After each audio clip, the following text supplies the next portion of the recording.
اللہ تعالیٰ کا مہمان مہینہ رمضان المبارک اپنی تیز روی اور تیز رفتاری کے ساتھ گزر رہا ہے، اور ہم اپنی غفلت میں اور اپنی کاہلی اور سستی میں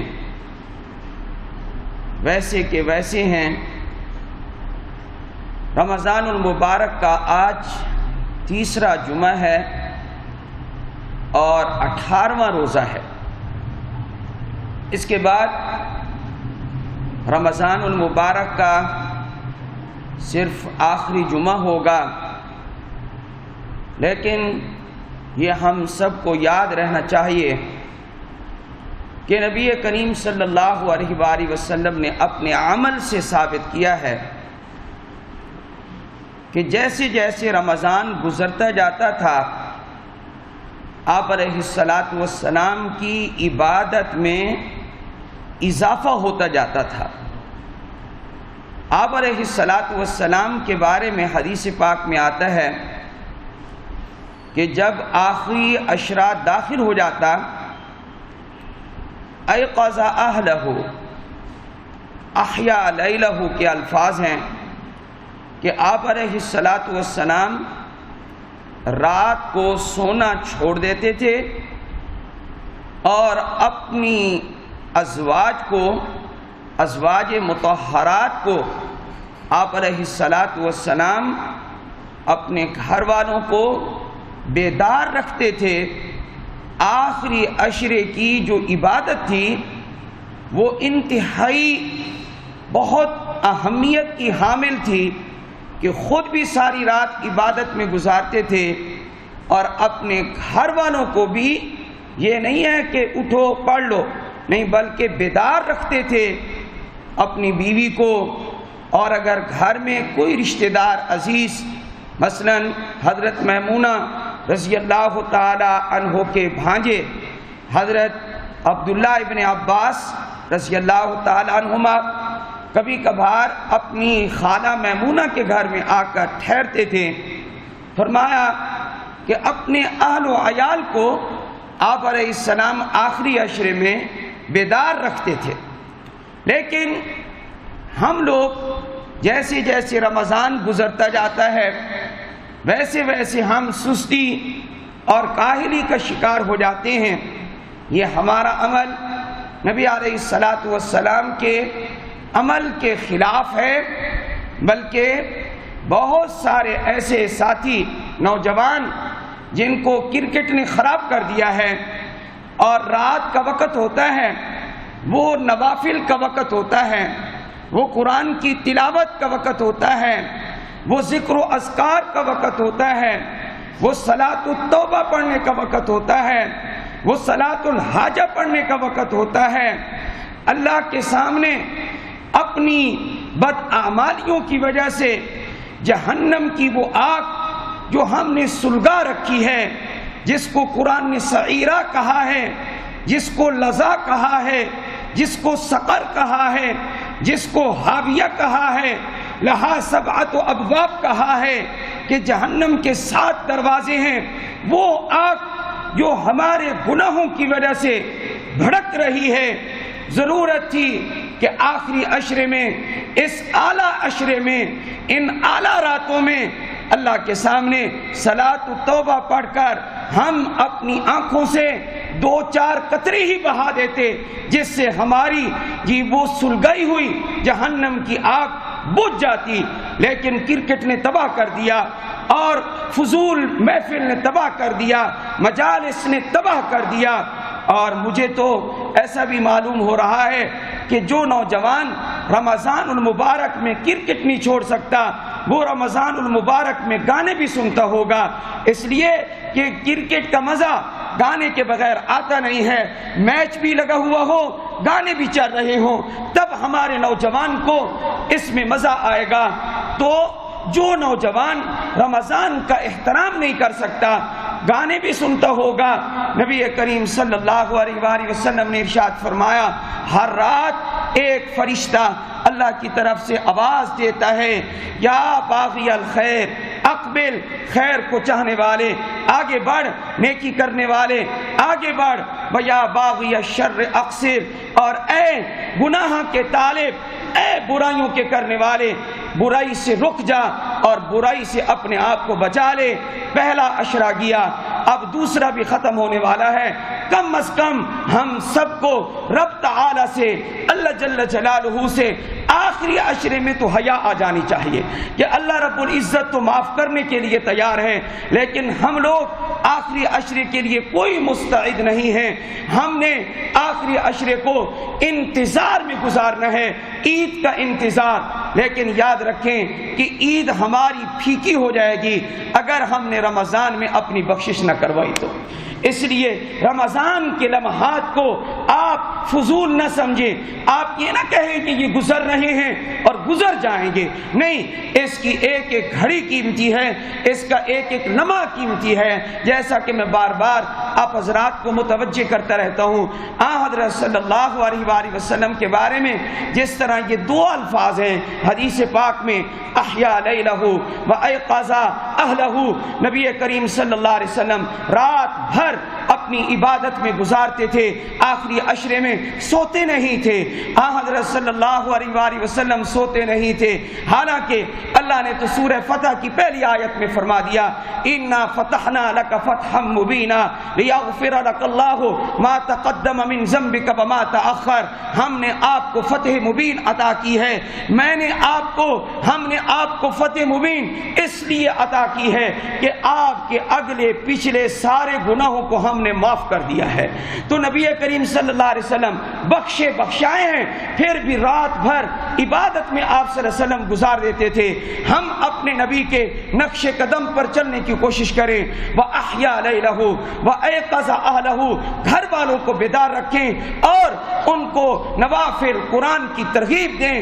کیا ہے، راتیں بھی چھوٹی ہیں، 2-3 گھنٹے کے بعد سحری کا وقت شروع ہو جاتا ہے، رات بھر ہماری عبادت میں لکھی جائے گی۔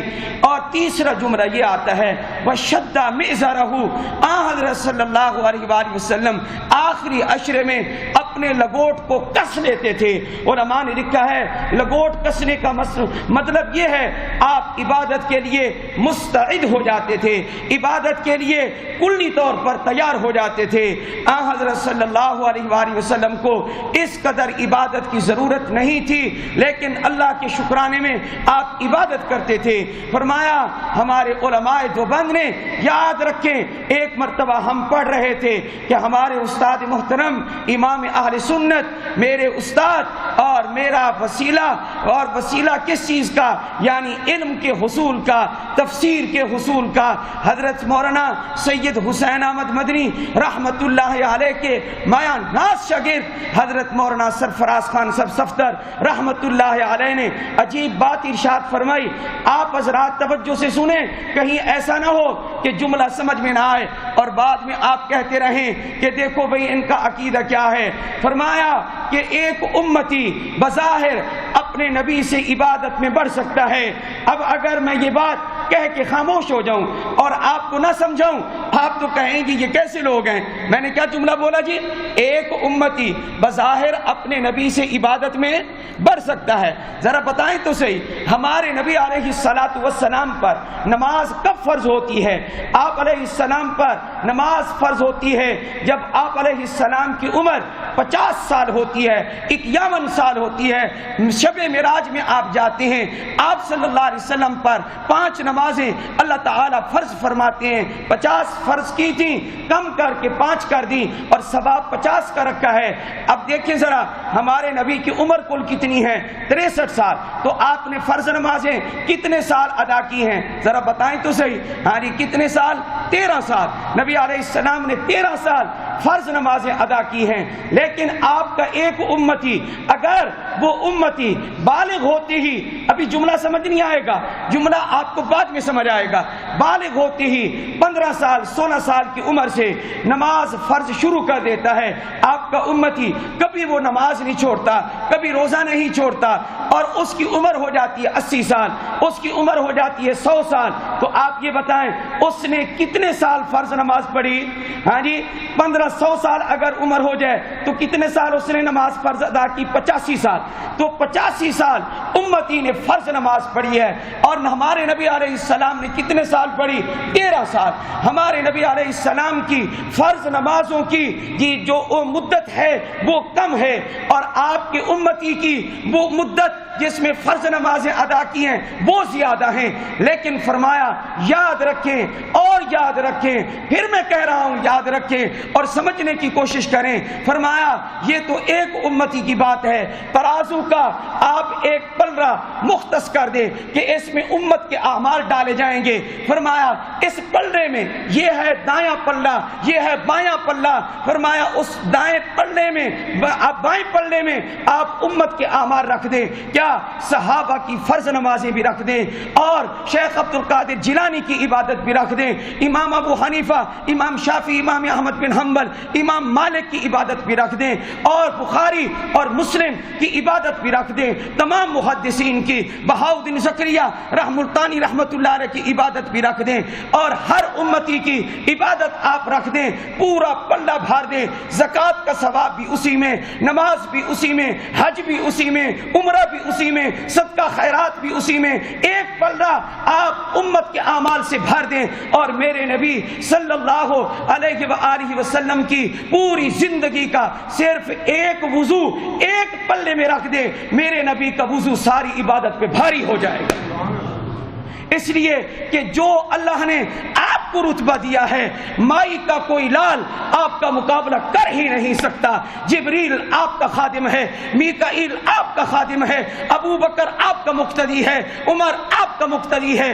اگر یہ سردار ہیں تو جبریل آسمان کے فرشتوں کا سردار ہوگا، ابو بکر سردار ہے تو صحابہ کا سردار ہے، ابو بکر سردار ہے پوری امت کا سردار ہے، لیکن محمد کے تو سب غلام ہیں، آپ صلی اللہ علیہ وسلم کے تو سب نوکر ہیں، آپ صلی اللہ علیہ وسلم کے تو سب خدمتگار ہیں، اس لیے آپ کی زندگی کا ایک وضو پوری امت کی عبادت پر بھاری ہو جائے گا، اس قدر اللہ نے آپ کو رتبہ دیا ہے۔ سمجھ بھی آئی ہے بات یا نہیں آئی ہے؟ بولے نا جی، کچھ سمجھ بھی آیا ہے؟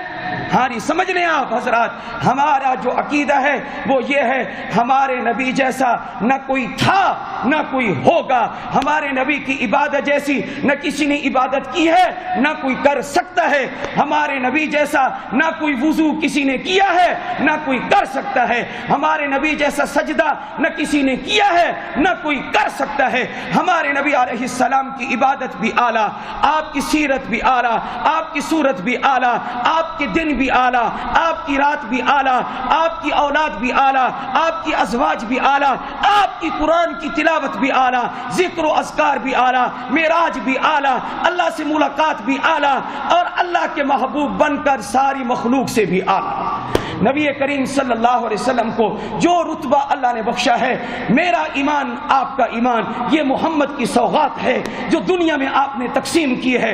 حاجی کو حج حضور کی وجہ سے ملا، مجھے ایمان نبی کی وجہ سے ملا، ابو بکر کو صدیقیت محمد کی وجہ سے ملی، عمر کو عدالت محمد کی وجہ سے ملی، عثمان کو رتبہ محمد کی وجہ سے ملا، اور جس کو رتبہ حیدر کرار کو محمد کی وجہ سے ملا۔ اگر محمد دنیا میں نہ آتے کسی کو کوئی مقام حاصل نہ ہوتا۔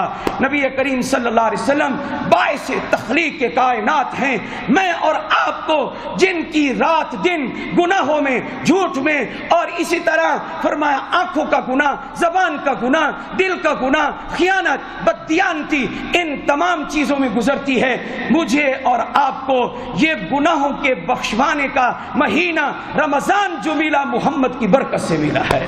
یہ یاد رکھیں، یہ آپ صلی اللہ علیہ وسلم وسلم کی عنایت ہے، یہ مہربانی ہے۔ حضرت بلال رضی اللہ تعالی عنہ نے آپ کے پاؤں مبارک دیکھے، آپ کی پنڈلیاں دیکھی، فرمانے لگے جی آپ کو اللہ نے بخش نہیں دیا، آپ اتنی عبادت کیوں کرتے ہیں؟ فرمایا اے بلال افلا اکون عبدا شکورا، کہ جس کو اللہ نے رتبہ ہی اتنا دیا ہو کیا میں اس رب کا شکر گزار بندہ نہ بنوں؟ یہ سارا شکرانے میں ہے۔ اللہ رب العزت کے اعلان تو اللہ نے کر دیا ہے، آپ کو ہم نے بخش دیا، ورفعنا لک ذکرک، آپ کے ذکر کو بلند کر دیا۔ تو رمضان کس کی برکت سے نصیب ہوا؟ تو ہمیں رمضان کیسے گزارنا چاہیے، آخری عشرہ کیسے گزارنا چاہیے؟ جیسے ہمارے